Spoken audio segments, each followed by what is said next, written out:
Breaking news, Ukraine claiming full control over a Russian town amid reports that its soldiers are rapidly advancing even further into Russian territory. Now, this is all part of a surprise and frankly unprecedented incursion that Russian military bloggers say has now spread about 30 miles beyond that initial site of Ukraine's attack. Some of the video we have here shows what appears to be a column of burned out Russian military vehicles littered with bodies. Russia now declaring a state of emergency in the region where the fighting is taking place. Out front now, investigative journalist Christo Grozev. It's great to have you back with us tonight. So this is a highly fluid situation, really surprising in a lot of ways. And I do want to talk about the timing in the moment. But first, can you just bring us up to speed on what you're learning? I mean, this has been a very active few days. So where do things stand right now? Well, Russian bloggers call it a fog of war situation. They cannot confirm exactly what number of villages and towns are under Ukrainian control, but there's a sort of a fledgling consensus that about 100 square miles already are under Ukrainian control. That's not nothing. That's more than the territory that Ukraine was able to recapture during their surge, the counter-offensive they did. That's a lot of territory, but it doesn't even matter because if they manage to stay there, even if they don't take any additional territory, and we see evidence they're entrenching, they're bringing overnight new equipment, engineering equipment to make sure that they're in defensive position, which is always harder to attack. If they retain this for even a month, they're causing serious damage to the reputation of the Kremlin. And this is really what they're trying to achieve. One of the things they're trying to achieve is to cause sort of a feeling of fallibility at the Kremlin or near the Kremlin. Because, I mean, I've talked to a lot of Kremlin insiders who are saying, well, we're sitting on the fence and waiting to see if there's clear evidence we're going to win this war, we'll continue supporting Putin. If there's no evidence we're going to win this war, we can't wait 25 years to get off sanctions. So we might do something about it. Do something, meaning some sort of a coup? Well, yeah, I mean, it's always been in the cards. Right.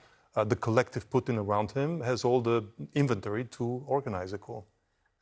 Which would be, I mean, in and of itself, a huge deal. So that's from the Russian side, right? But when we look at this from the Ukrainian side, I'm so curious about the timing. Why now? Well, first of all, it was a surprise.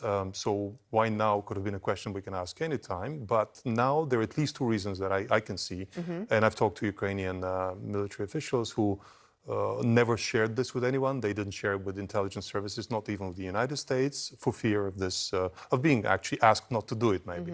But there are two reasons. One is that they have now the equipment, and in particular the drones that were extremely important for this, for covering the advance of this position. And they've had a whole new generation of drones that are AI-driven and AI-supported. And they only got those in the last 2 months, in June and July. A lot of them are home developed. They're developed in Ukraine. But the second reason is that actually they want to make it impossible for them to be pushed into unfavorable negotiations in case there's a change of a cabinet in the United States. In case Trump comes to power, they've been very fearful that Trump may force them into a forced negotiation, which will end up settling the border at the current positions of the front line, which would be very unfavorable to Ukraine. But with such an advance, even with small territory on Russian territory, or small advance on Russian territory, they're in a position to bargain a complete swap of territories, not limited to the number of kilometers or miles they've taken, but in general.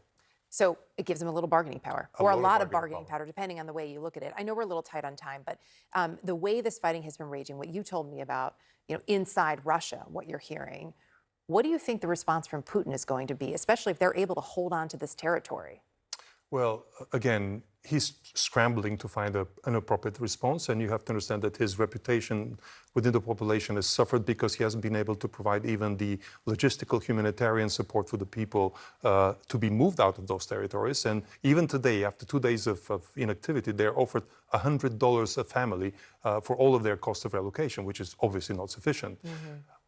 There are fears that he might lash out and decide to finally try to use the nuclear tactical option.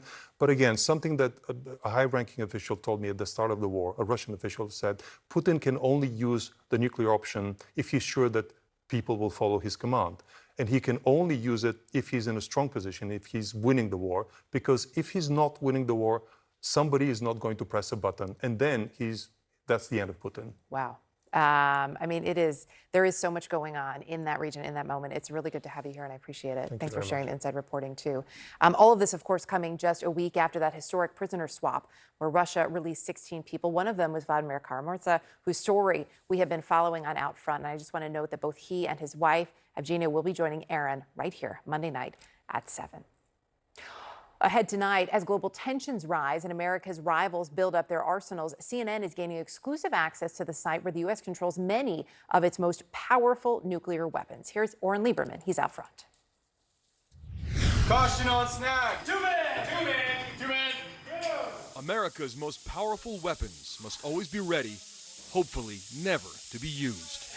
Going 2 men! 2! At this training facility in Minot, North Dakota, U.S. airmen mount an inert nuclear warhead atop a Minuteman III intercontinental ballistic missile. Check that side! More than 50 years old, the aging missiles are a strategic deterrent, able to hit anywhere in the world within minutes, especially as America's adversaries build their own advanced weapons. Russia just began the next stage of its ongoing nuclear weapons exercise. Russian President Vladimir Putin has repeatedly threatened to use nuclear weapons since invading Ukraine. Meanwhile, U.S. officials believe Iran's breakout time to a bomb is 1 or 2 weeks. Where we are now is not in a good place. What we've seen in the last weeks and months is Iran that's actually moving forward with this program. All while North Korea tests its own array of ballistic missiles, as concern remains about another nuclear test from Pyongyang. As we get other nations develop more and more capabilities, it increases their ability to look at us and potentially say, maybe today it's worth it. About 3 minutes out for that. CNN traveled to the northern edge of the continental U.S. to get an exclusive look at missile alert facilities that control the ICBMs. The missile alert facilities aren't located at Minot Air Force Base. They're spread around the countryside, as you can see here, and that's where we're headed right now. After multiple ID and equipment checks, an elevator ride deep into the ground, and through 2 massive vault doors, we finally enter the control capsule itself. Down here inside the missile alert facility, we're very limited in what we can show you. That's because the heart of what the facility is all about, the controls and consoles that manage the launch sites, all of that is classified. We are the first ever allowed to spend a night at the facility. Here, officers stay alert during 24-hour shifts, monitoring nearby missile sites, ready for launch orders they hope never come.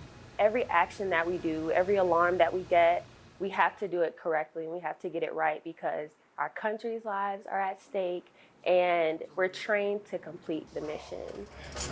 There's a mental aspect to this job as well, with each airman knowing the responsibility they bear. The potential destructive power of these weapons is so vast. The public at large needs us to be sharpened and on our game with this in all aspects of it. The Minuteman III is scheduled to be replaced by the Sentinel missile, part of the Air Force's effort to modernize U.S. nuclear capabilities. But the new ICBM is already 81% over budget and years away from deployment. How do you convince the American taxpayer that, yes, this missile is needed, this missile is worth it? The ability for us to continue to provide this leg of the nuclear triad, absolutely critical. And so we need to figure out a way to do that smartly and economically as possible. But until the sun sets on the Minuteman III, they quietly sit below the North Dakota landscape, a loud deterrent to the worst of wars. Oren Liebermann, CNN in North Dakota.